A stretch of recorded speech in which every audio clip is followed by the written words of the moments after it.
ফেরেশতারা জান্নাতের বাগানের পাশে দাঁড়াই আছে। ফেরেশতারা বলে, আল্লাহ আর কতক্ষণ দাঁড়াইব?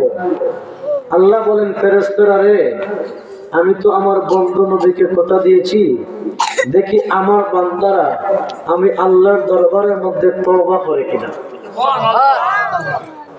যখন আমরা তওবা করব, তওবা করার সাথে সাথে আল্লাহ বলবেন, ও ফেরেশতারা তোমরা আর দাঁড়িয়ে থাকিও না, আমি আমার বান্দার জিন্দেগির গুনাহ মাফ করে দিচ্ছি। আমরা মানুষ, আমাদের গুনাহ আছে না নাই? জোরে বলেন। শয়তান আমাদের প্রকাশ্যের শত্রু, ঠিক কিনা বলেন? আচ্ছা, আপনাদের এই পূর্ব রানীগঞ্জ উলিপুর এলাকায় মানুষ শুধু আপনারাই আসেন না আরো আছে? চলে আসেন, বেশি সময় আপনাদের কষ্ট দেব না। আমাদের সকলের গুনাহ আছে তো, কম বেশি আছে না নাই? মালাউন ইবলিস 6 লক্ষ বছর, আপনারা জানেন মতান্তরে 9 লক্ষ বছর ইবাদত করছেন দাদা। তাম পৃথিবী সেজদা করছেন, কোন জায়গা বাদ নাই। কিন্তু আল্লাহর আইন না মানার কারণে আল্লাহ উপাধি দিয়েছে কি? ইবলিস। ইবলিস বলল, আল্লাহ যে আদমের কারণে আমি জাহান্নামী হয়ে গেলাম, 6 লক্ষ বছর ইবাদত করলাম, বরবাদ হয়ে গেল, আল্লাহ আমাকে এমন একটা পাওয়া, এমন একটা ক্ষমতা দেও যাতে আমি আদমের ডানে বামে সামনে পিছনে চারদিকে যাইয়া ধোঁকা দিয়ে জাহান্নামে নিতে পারি। আল্লাহ বলেন, যা, তোর 4টা দিক দিয়ে দিলাম। বলেন আল্লাহু আকবার। আল্লাহ বললেন, ও ইবলিস, ডান বাম সামনে 4টা দিক নিয়ে গেছো, কিন্তু আমি মাওলার 2টা দিক বাকি রয়ে গেছে। সুবহানাল্লাহ। আমার বান্দা গুনাহ করতে করতে পাহাড় পরিমাণ পর্যন্ত গুনাহ করে ফেলবে, সাগরের পানি পরিমাণ পর্যন্ত গুনাহ করে ফেলবে, আর গুনাহ কথা স্মরণ করে যখন নিজ দিকে যাইয়া সেজদার মধ্যে পড়বে, জিন্দেগির গুনাহ মাফ। উপর থেকে যখন 2টা হাত তুলবে, তুলে আমি আল্লাহর দরবারে মাফ চাইবে, বান্দার জিন্দেগির গুনাহ মাফ। বলেন না আল্লাহু আকবার। এই সমাজটা আল্লাহ করে দিয়েছেন একমাত্র আপনি আমার নবীর কারণে।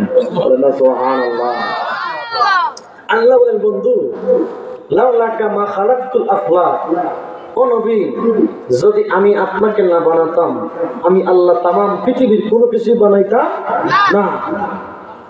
আল্লাহ নবীকে ভালোবাসিয়া যে এত কিছু বানালেন, আমার একটা সাবজেক্ট আছে, ধর্ম, এত কিছু আল্লাহ পাক বানালেন একটাই মাত্র কারণ, যদি বন্ধু খুশি থাকে। বলেন না সুবহানাল্লাহ। গভীর মনোযোগ, ভূমিকার মধ্যে থাকবো না, বেশি সময় আপনাদেরকে আলোচনা করবো না, আপনাদেরকে কষ্ট দেব না, অল্প সময় আলোচনা করব। নবীর মহব্বত নিয়ে শুনতে রাজি আছেন? এরপর আরেকটা সাবজেক্ট আমাকে দেওয়া হয়েছে, সাবজেক্ট আমার মনে আছে, সেটাও ধরবো ইনশাআল্লাহ। আল্লাহ পাক রব্বুল আলামিন গোটা পৃথিবী বানালেন একমাত্র নবীকে ভালোবাসিয়া। বলেন ঠিক না? ঠিক না? আল্লাহ পাক রব্বুল আলামিন নবীরে যে কত ভালোবাসেন, কেন আমরা আহলে সুন্নাত ওয়াল জামাতের পাগলরা নবী নবী নবী নবী করি? কেন আমরা নবী নবী করি? কারণ স্বয়ং আল্লাহ তো আপনি আমার নবীরে ভালোবাসেন। আমার আল্লাহ ডাকে কয়, তোমার লাইগা বানায় আছে গো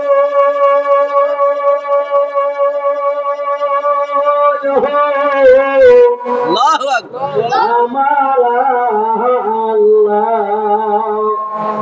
সারাটা দুনিয়া গো নবী নবী, তুমি নবী ওলাম্বিয়া। আল্লাহ তোমার লাইগা বানায় আছে গো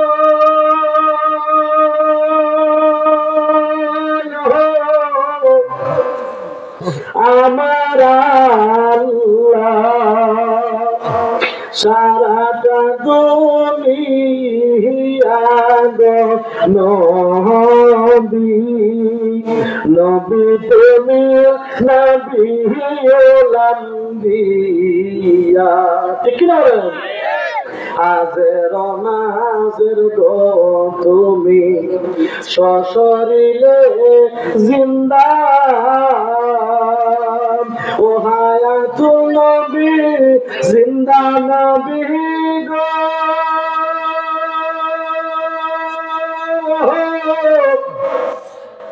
ও নবী তুমি নবীউল আম্বিয়া গো নবী নবী তুমি নবীউল আম্বিয়া তোমার লাইগা বানায়াছে গো আমার আল্লাহ সারাটা দুনিয়া গো নবী নবী তুমি নবীউল আম্বিয়া ফুলসিরাতের ধারে নবী রইবেন দাঁড়াইয়া রে পাপি তাপি উম্মতের গো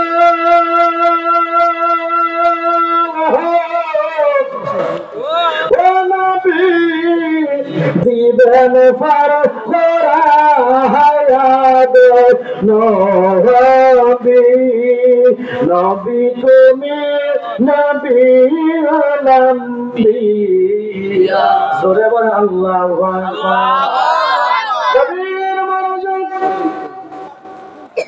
আল্লাহ পাক রব্বুল আলামিন কোরআন শরীফের মধ্যে বলেন যে আয়াতটা আমি তেলাওয়াত করেছি আল্লাহ পাক বলেন ওয়া মিনান নাসি মান ইয়াকুলু আমান্না বিল্লাহ ও বন্ধু একদল মানুষ আপনার কদমের মধ্যে আসবে আপনার কাছে আসিয়া বলবে আমান্না বিল্লাহ আমরা ঈমান আনলাম আল্লাহর প্রতি কার প্রতি আল্লাহর প্রতি একদল মানুষ বলবে আমান্না বিল্লাহ আমরা ঈমান আনলাম আল্লাহর প্রতি ওয়া বিল ইয়াউমিল আখির আমরা পরকাল বিশ্বাস করলাম আল্লাহ বলেন ওয়া মা হুম বিমুমিনিন এরা ঈমানদার নয় এরা বেঈমান আল্লাহু আকবার কেন বেঈমান ও বন্ধু তার আমি আল্লাহর মানে পরকাল মানে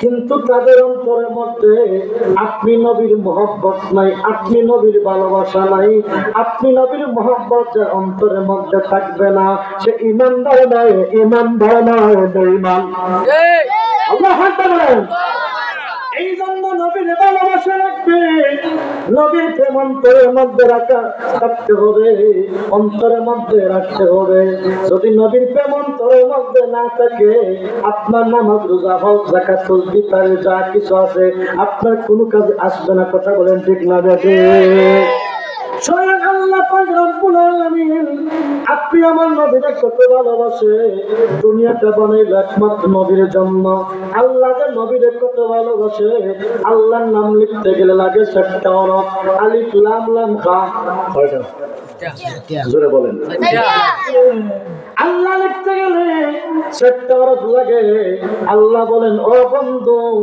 আপনি নবীকে তো আমি আল্লাহ কত ভালোবাসি গোটা দুনিয়ার মানুষকে আপনি জানাইয়া দেন আপনার নাম দিলাম মুহাম্মদ আমার নাম হলো আল্লাহ আল্লাহ লিখতে গেলে 7টা হরফ আলিফ লাম লাম কা 7টা হরফ ও বন্ধু গো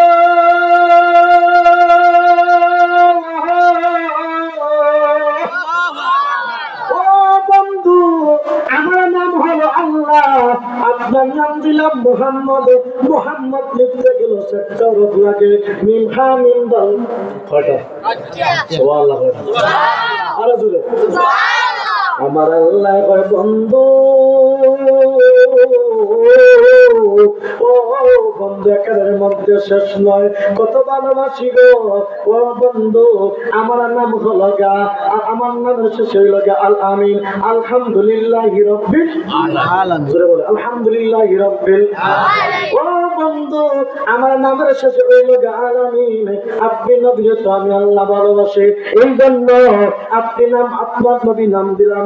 আমি আপনাকে খুশি হয়ে আপনার নামে সে দিলাম। ওয়া মা আরসালনাকা ইল্লা রাহমাতাল লিল আলামিন। আল্লাহু আকবার। ও বন্ধু একানের মধ্যে শেষ নয়, গোটা দুনিয়ার মানুষকে জানাইয়া দেন কেন আপনি নবীকে আমি আল্লাহ ভালোবাসি। আমার নাম হলো লা ইলাহা ইল্লাল্লাহ। আল্লাহু আকবার। কিতাবের মধ্যে আছে এইভাবে, লা ইলাহা ইল্লাল্লাহর মধ্যে হলো 12 হরফ। কত হরফ? জোরে 12।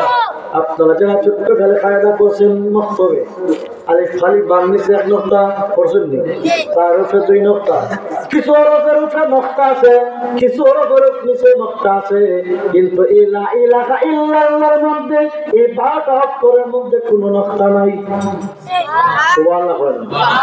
আল্লাহু আকবার। আমার আল্লাহ কয় নবী গো ও বন্ধু আমার নাম হলো লা ইলাহা ইল্লাল্লাহ। এই লা ইলাহা ইল্লাল্লাহর মধ্যে 12 হরফ, এই 12 হরফের মধ্যে কোনো নক্তা নাই। আল্লাহু আকবার। বন্ধু আপনি নবীরে তো আমি আল্লাহ কত ভালোবাসি, দুনিয়ার সমস্ত মানুষকে আপনি জানিয়ে দেন আমার নাম হলো লা ইলাহা ইল্লাল্লাহ। আপনি নবীর নাম দিলাম মুহাম্মাদুর রাসূলুল্লাহ। এই লা ইলাহা ইল্লাল্লাহর মধ্যে 12 মুহাম্মাদুর রাসূলুল্লাহর মধ্যে 12। লা ইলাহা ইল্লাল্লাহর মধ্যে কোনো নক্তা নাই, মুহাম্মাদুর রাসূলুল্লাহর মধ্যে কোনো নক্তা নাই। আপনার শিক্ষিত মানুষ জানতে চাই লা ইলাহা ইল্লাল্লাহ 12, মুহাম্মাদুর রাসূলুল্লাহ 12। 12 কত? 24। আরে গুরু 24 শোনা কেটে 23 হয় না 24। হ্যাঁ 24 বলেন আল্লাহু আকবার। আমার আল্লাহ কয় নবী গো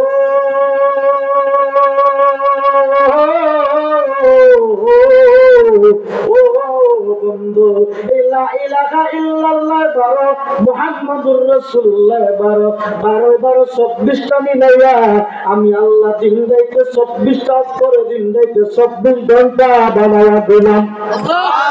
আল্লাহু আকবার। ও বন্ধু এই 24 ঘন্টার ভিতরে যদি আপনার উম্মত যত গুনাহ করবে, বন্ধু আপনার উম্মতকে আপনি জানাইয়া দেন 24 ঘন্টার ভিতরে যত গুনাহ করবে, যদি 24 ঘন্টার ভিতরে একবার যদি লা ইলাহা ইল্লাল্লাহ বলে আর মুহাম্মাদুর রাসূলুল্লাহ যদি বলে 24 ঘন্টার ভিতরে, ও বন্ধু আপনার উম্মত যত গুনাহ করবে আমি আল্লাহ 24 ঘন্টার ভিতরে 24টা করে কালেমা যদি একবার বলে বান্দার জিন্দেগির গুনাহ মাফ করে দিব। সুবহানাল্লাহ। আল্লাহ নবীরে ভালোবাসে কি বাসেন? জোরে বলেন। এখানে মধ্যে শেষ নয় ও বন্ধু লা ইলাহা ইল্লাল্লাহ মুহাম্মাদুর রাসূলুল্লাহ 12 24 মিলাইয়া দিন রাইতে 24 ঘন্টা বানাইলাম। ও বন্ধু 24 হরফ থেকে আমি আল্লাহ 8টা হরফ দিয়া আমি আল্লাহ 8টা জান্নাত বানাইলাম। সুবহানাল্লাহ। 24 থেকে 8 কিলো কত থাকে? 16 কত থাকে? গভীর মনোযোগ। এই 24 থেকে আমার আল্লাহ 8টা অক্ষর দিয়া আমার আল্লাহ 8টা জান্নাত বানাইলেন। এবার হয়ে গেল বাকি 16টা। কত হইছে? সারা জীবন শুনছেন 18,000 মাখলুকাত, 80,000 আলম শুনছেন কি শুনছেন না? এবার একটু গভীর মনোযোগ, অন্তরের মধ্যে কান লাগান। অনেক মানুষ আছে পাকে পাঞ্জাতন চিনে না, পাক পাঞ্জাতন মানে না, পাক পাঞ্জাতন বোঝে না। আছে না নাই? আছে। যেগুলো আছে না নাই? আছে।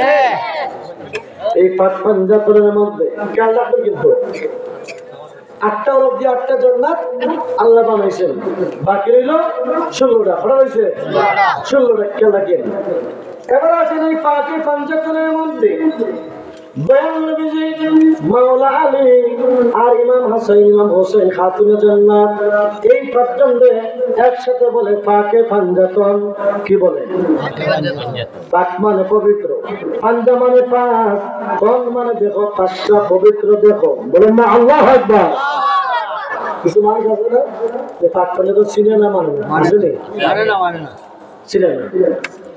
এই পাকে পাঞ্জাতন আমার আল্লাহ নবী গো, ও বন্ধু আপনি নবীরা তো আমি আল্লাহ ভালোবাসি। ও বন্ধু আপনি নবীরও আমি আল্লাহ ভালোবাসি, আপনার পাকে পাঞ্জাতন আমি আল্লাহ ভালোবাসি। ও বন্ধু বাকি 16টা হয়ে গেল, এই পাকে পাঞ্জাতনের পাশ দিয়া আমি আল্লাহ 5 16 80 বানায়া 80,000 আলম বানায়া দিলাম। জোরে বলেন আল্লাহু আকবার। 80,000 আলম আছে না? গভীর মনোযোগ। এবার আসেন এই পাকে পাঞ্জাতনের মধ্যে মাওলা আলী আছে না নাই?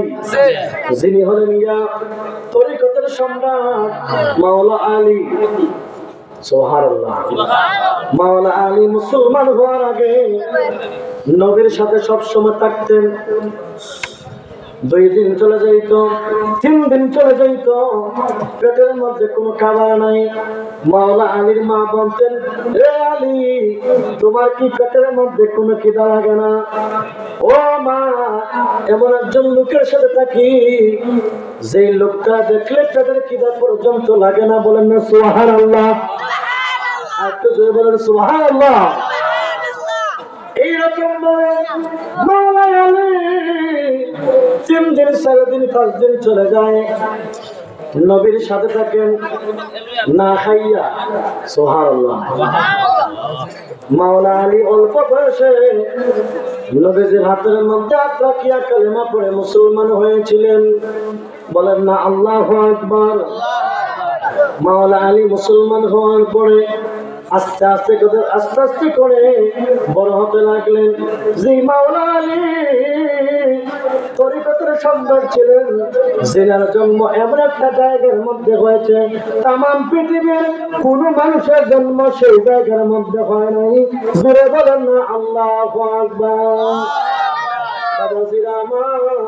ও যুবক ভাইরা, মাওলা আলী যখন ওনার মায়ের পেটের মধ্যে ছিলেন, মায়ের পেটের মধ্যে থাকা অবস্থায় মা প্রসব বেদনা শুরু হয়ে গেল। এমন অবস্থায় উনি কাবাগর তাপ করতেছেন। কাবাগর কি করতেছেন? তাওয়াফ করতেছেন। প্রসব বেদনা শুরু হয়ে গেল। মাওলা আলীর মাকে কিছু মহিলা ধরিয়া কাবাগরের ভিতরের মধ্যে ঢুকাই দিচ্ছেন। সুবহানাল্লাহ। পৃথিবীর কোন মানুষের জন্ম সেই জায়গার মধ্যে হয় নাই। আল্লাহর মহিমা বোঝা যায় না। মাওলা আলীর মাকে যখন কাবাগরের মধ্যে ঢুকাই দিছে, মাওলা আলী এই কাবাগরের ভিতরের মধ্যে জন্মগ্রহণ করেছে। সেই মাওলা আলী আস্তে আস্তে করে যখন বলতে লাগলে মুসলমান হওয়ার পরে ওই ঠিকরা খাতুনের জান্নাত মা ফাতেমাতুজ জোহরাও বড় হতে লাগলো। তো নবীর মেয়ে তো খাতুনের জান্নাত, নবী এত সুন্দর, খাতুনের জান্নাত অনেক সুন্দর ছিলেন। বলেন না আল্লাহু আকবার। তো মা ফাতেমার জন্য প্রস্তাবের পর প্রস্তাব আসতেছে, প্রস্তাবের পর প্রস্তাব আসতেছে, কিন্তু আল্লাহর হাবিব প্রস্তাবের মধ্যে কোনো রাজি আর হন না। বললেন সুবহানাল্লাহ। সাইয়েদনা আবু বকর সিদ্দিক বললেন, ইয়া রাসূলুল্লাহ, নবী গো,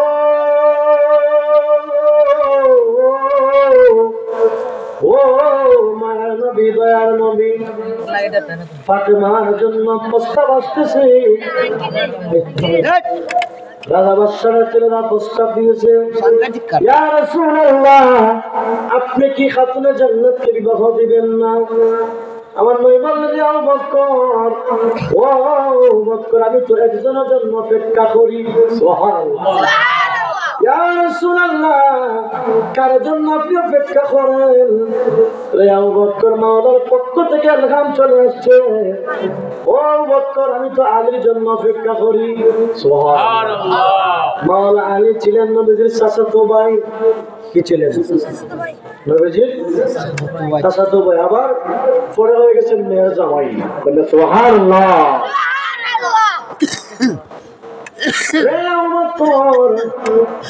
আমি তো অপেক্ষা করতেছি কোন সময় রে আমার আলী প্রস্তাব নিয়ে আসে। হযরত আবু বকর সিদ্দিক দৌড়াইতে দৌড়াইতে দৌড়াইতে আলীর ঘরের মধ্যে চলে গেলেন। ডাকে দিয়া কয়, আলী রে,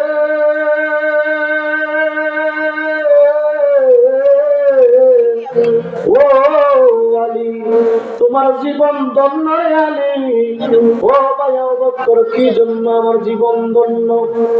আল্লাহর হাবিব রাহমাতুল্লিল আলামিন তোমার জন্য অপেক্ষা করতেছেন, কোন সময় তুমি ফাতেমার জন্য প্রস্তাবটা নিয়ে যাও।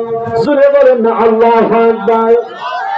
আলী তাকে দিয়া বলতেছে, ভাই আবু বকর রে, ও আবু বকর, আমারও তো মন চায় ফাতেমার জন্য প্রস্তাবটা নিয়ে যাওয়ার জন্য, কিন্তু সাহস করে পাইতেছি না কিভাবে আমি নবীর দরবারের মধ্যে আমি ফাতেমার জন্য প্রস্তাবটা নিয়ে যাও। আবু বকর আগে দেখো, ভাই আলী গো, ও ভাই আলী, আর দেরি করিও না, তুমি জলদি করে নবীর কদমের মধ্যে চলে যাও। আল্লাহর হাবিব রাহমাতুল্লিল আলামিন তোমার জন্য অপেক্ষা করতেছেন। চিৎকার দিয়ে বলেন না সুবহানাল্লাহ। হযরত আলী দৌড়াইতে দৌড়াইতে নবীর দরবারের মধ্যে চলে গেলেন। ইয়া রাসূলুল্লাহ, নবী গো, ও মায়ের নবী, দয়ার নবী, ইয়া রাসূলুল্লাহ, আমি আলী তো সাহস পাই না গো নবী, কিভাবে আপনার দরবারের মধ্যে আসি, ফাতেমার জন্য প্রস্তাব নিয়ে আসি। ইয়া রাসূলুল্লাহ, আমার ভয় করে। ইয়া রাসূলুল্লাহ, কিভাবে আমি আপনার কাছে ফাতেমার জন্য প্রস্তাবটা দিব? ও আলী, মাওলার পক্ষ থেকে ইলহাম চলে আসছে, আমি যাতে তোমার কাছে আমার খাতুনে জান্নাত ফাতেমাকে বিবাহ দেই। চিৎকার দিয়ে বলেন না সুবহানাল্লাহ। রাজা বাদশার ছেলেরাও নবীর মেয়েকে বিবাহ করার জন্য প্রস্তাবের পর প্রস্তাব দিয়েছেন। ওই দিকটা অনেক সাহাবায়ে কেরামও প্রস্তাব দিয়েছেন। বলেন না সুবহানাল্লাহ। তো আল্লাহর হাবিব তো চিন্তার মধ্যে পড়ে গেলেন যে কিভাবে আমি আলীর কাছে আমার ফাতেমার বিবাহ দেব। ওইদিকে সাহাবায়ে কেরামও নবীকে শ্বশুর বানাইবার জন্য অপেক্ষা করতেছেন। বলেন না সুবহানাল্লাহ। আল্লাহর হাবিব রাহমাতুল্লিল আলামিন বললেন, ও সাহাবায়ে কেরাম, তোমরাও যাও, প্রস্তাব দিয়েছো আমার ফাতেমাকে বিবাহ করার জন্য, আমার আলীও প্রস্তাব দিছে। তোমাদের মধ্যে একটা প্রতিযোগিতা হবে, যে প্রতিযোগিতার মধ্যে জিততে পারবা তার কাছে আমার খাতুনে জান্নাতকে বিবাহ দিব। বলেন সুবহানাল্লাহ। ইয়া রাসূলুল্লাহ, নবী গো, ও মায়া নবী, দয়া নবী, কি প্রতিযোগিতা গো নবী? তোমাদেরকে জানিয়ে দিলাম, শোনো রে শোনো, তোমাদের মধ্যে আজকে যে আমি নবীর সামনে এক প্রথম কুরআন শরীফ আগে পড়তে পারবা তার কাছে আমার খাতুনে জান্নাতকে বিবাহ দেব। বলেন না সুবহানাল্লাহ। নবী বলতেছেন যে আগে এক প্রথম কোরআন শরীফ পড়তে পারবা, এক কদম কোরআন শরীফ সব আগে পড়তে পারবা, আমাদের মধ্যে আনতে পারবা কোরআন শরীফের সব, তার কাছে আমার খাতুনে জান্নাতকে বিবাহ দেব। বলেন না সুবহানাল্লাহ। এখন মানুষের কিন্তু করেনি, মানুষের কয় জামাই খাতারই নেই, ঠিক কিনা বলেন? জামাই সরকারি চাকরি করেনি, কথা ঠিক আছে নি? কিন্তু আল্লাহ রাই বলতেছেন যে তোমাদের মধ্যে যে এক কদম কোরআন শরীফ পড়তে পারবা, এই কথা বলেন তার কাছে আমার খাতুনে জান্নাত ফাতেমাকে বিবাহ দিব, বলেন সুবহানাল্লাহ। সাহাবায়েরা বলতেছে ইয়া রাসূলুল্লাহ, ইয়া হাবিবাল্লাহ, ও মায়ার নবী, দয়ার নবী, অনুমতি দিলে আমরা আরম্ভ করব। সাহাবীরা তাহলে তোমরা শুরু করো।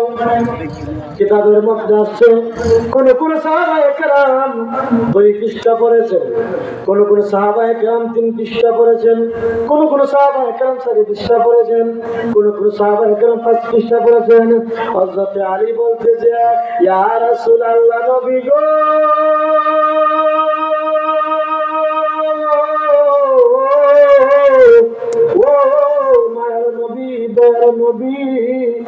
আমি আলীর খতম শেষ হয়ে গেছে।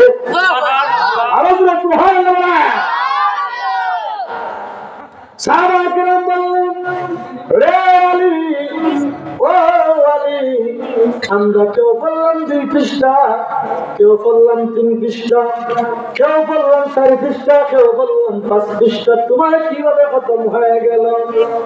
ইয়া রাসূলুল্লাহ, নবী গো, ও মায়ার নবী, দয়ার নবী, কিছুদিন আগে গো নবী, মসজিদে নবীর মধ্যে আপনি দাঁড়িয়ে বলছিলেন যে ব্যক্তি কোরআন শরীফ থেকে সূরা ফাতিহা পড়বে একবার আর সূরা ইখলাস পড়বে 3 বার, তার আমলের মধ্যে এক কদম কোরআন শরীফের সব চলে আসে। আল্লাহু আকবার। বিলাতের মতো একটা পড়িনি, হুজুরা পড়িনি। দেখবেন অনেক সময় আমরা খবর জিয়ারত করা গেলেও আমরা সূরা ফাতিহা পড়ি, সূরা ইখলাস পড়ি, ঠিক কিনা বলেন? মাওলা আলী বলতেছে ইয়া রাসূলুল্লাহ, ইয়া হাবিবাল্লাহ, নবী, কিছুদিন আগে আপনি মসজিদের মধ্যে দাঁড়িয়ে বলছিলেন যে ব্যক্তি কোরআন শরীফ থেকে সূরা ফাতিহা পড়বে একবার, সূরা ইখলাস পড়বে 3 বার, তার আমলের মধ্যে প্রথম কোরআন শরীফের সব চলে আসবে। নবী গো,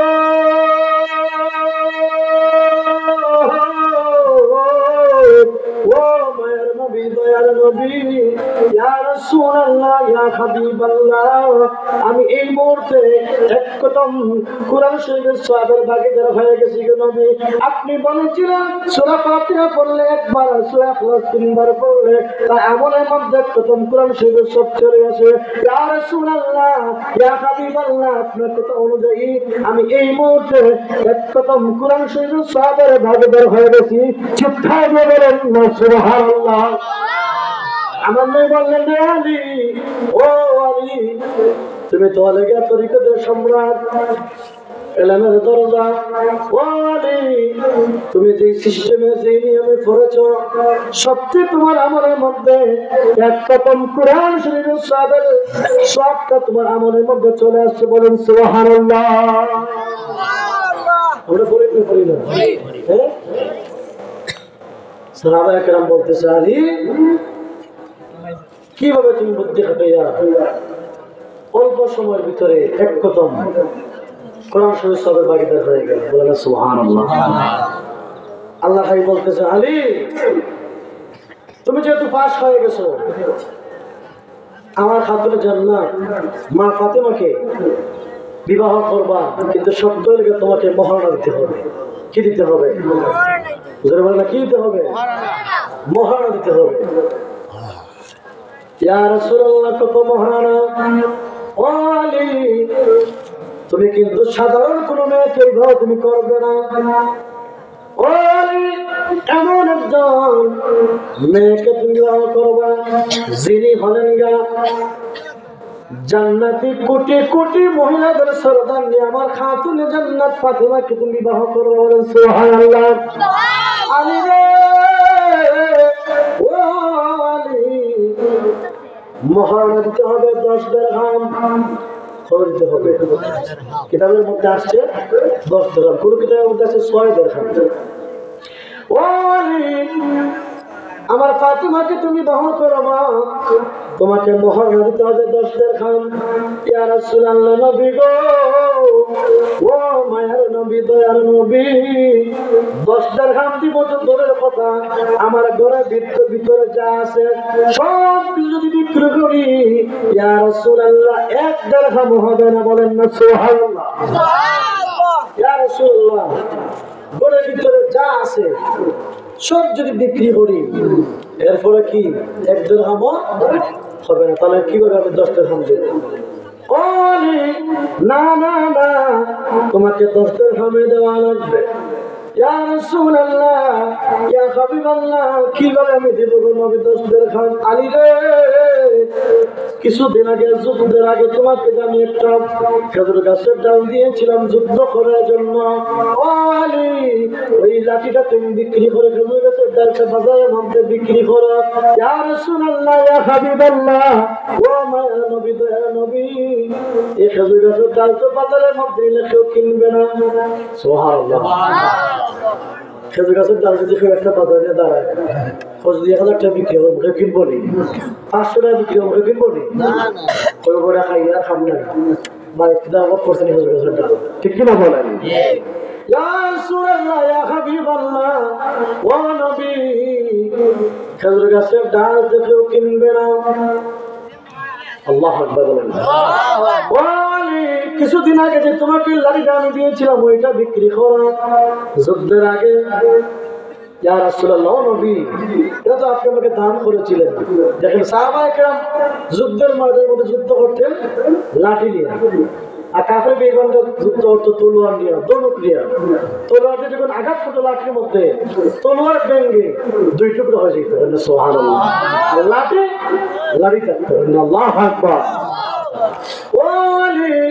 কিছুদিন আগে যে তোমাকে একটা লাঠি দিয়েছিলাম ওই লাঠিটা বাজারের মধ্যে বিক্রি করবা নবী গো। ইয়া রাসূলুল্লাহ, ইয়া হাবিবাল্লাহ, এই লাঠি তো কেউ কিনবে না। ও আলী, তুমি চিন্তা করে বাজারের মধ্যে চলে যাও, মুহাম্মদ করে 10 দিরহাম। হযরত মাওলা আলী বাজারের মধ্যে যে লাঠি হাতের মধ্যে দাঁড়ায় রয়েছে, কেউ জিজ্ঞাসা না। হঠাৎ করে আস্তে আস্তে করে নবীর একজন সাহাবী হযরত উসমান গনি জিন্নুরাইন আস্তে আস্তে করে বাজারের মধ্যে ঢুকতেছেন। বলেন না সুবহানাল্লাহ। উনি তো একজন নবীর পাগল সাহাবী, ঠিক কিনা বলেন? উসমান গনি যখন বাজারের মধ্যে ঢুকলেন, এমন সময় দেখতে হযরত মাওলা আলী হাতের মধ্যে লাঠি নিয়ে বাজারের মধ্যে দাঁড়ায় রয়েছে। উসমান গনি জিন্নুরাইন দৌড়াইয়া হযরত আলীর কাছে চলে আসলেন। ভাই আলী রে, ও ভাই আলী, কোন কারণে বাজারের মধ্যে এই লাঠিটা নিয়ে তুমি দাঁড়ায় রয়েছো? ও ভাই উসমান, এই লাঠিটা আমি বিক্রি করবো। এই লাঠি তো কোনো সাধারণ লাঠি নয়, কিছুদিন আগে আল্লাহর হাবিব তোমাকে লাঠিটা দান করেছিলেন। সুবহানাল্লাহ।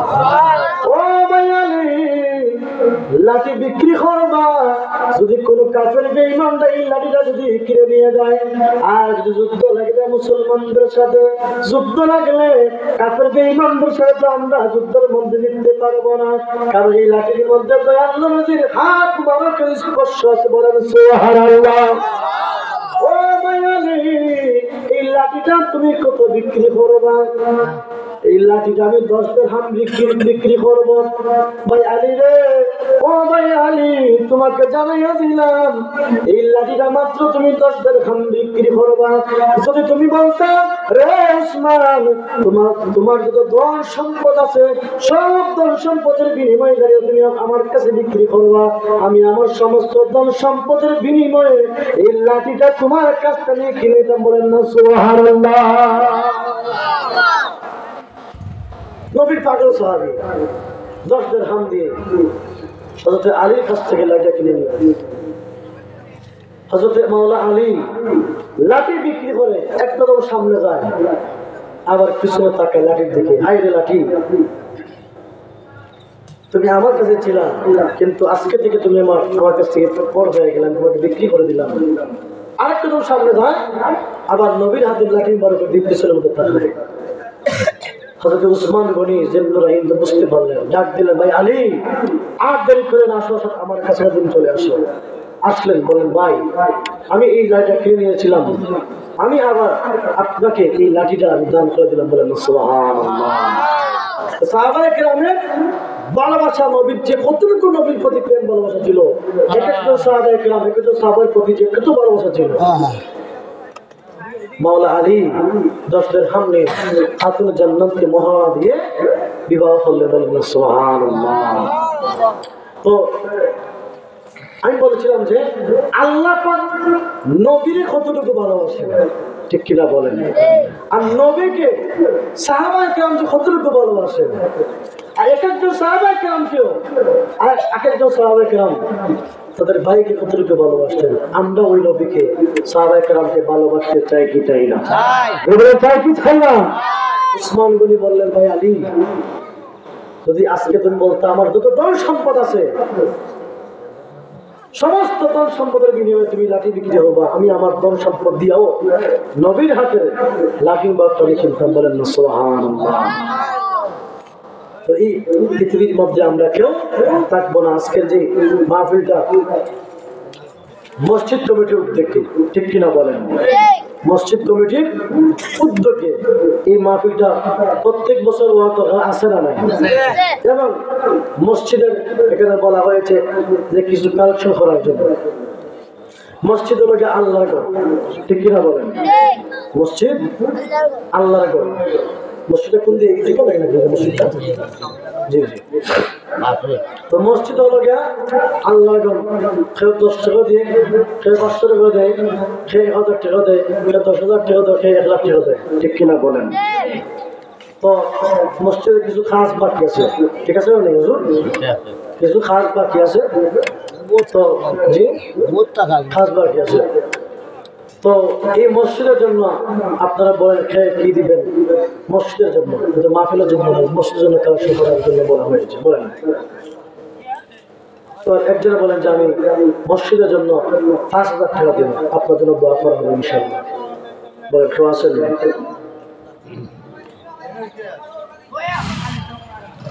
বলেন আছেন না কেউ? আপনারা মসজিদে দিবেন। আপনাদের এই অত্র এলাকার মসজিদ সুন্দর হবে।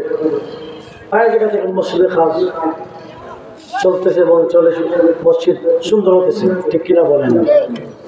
মানুষ টাইলস লাগাইয়া মসজিদকে সুন্দর করতেছে, আলহামদুলিল্লাহ। বলেন যে আমি মসজিদের জন্য 5,000 টাকা দেব। বলেন একজন কেউ আছেন?